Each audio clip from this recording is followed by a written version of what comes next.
And sometimes I get done working, it's like 7 o'clock at night by the time I answer all of the emails people send me and do all the, answer everything going on in my group. So I just want to go be with my family. And so I'm not going to be creating some big creation in the kitchen.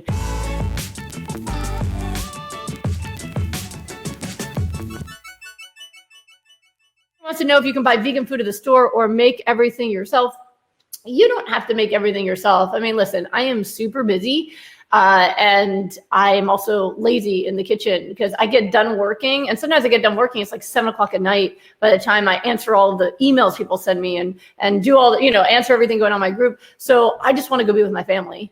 And so I'm not going to be creating some big creation in the kitchen. So we rely heavily on like pre-chopped veggies and things. It's just, it just is what it is, right? So we'll buy like bags of pre-chopped coleslaw, power greens from Costco, bags of cauliflower rice and things like that. And I'll just pour them all into a bowl and make a big salad, and great. Fantastic. When I make dressing, I make a lot of it so that it'll last me like a week or two. I think convenience is fine. And then when it comes to like eating out, like cooked food, if you are someone who's healthy and you've been healthy for a while, eating something that has some oils or something a little bit inflammatory once or twice a week, you'll probably be fine as long as you're still very nourished. If you're trying to heal, that'll take you backwards. So just be really careful about that.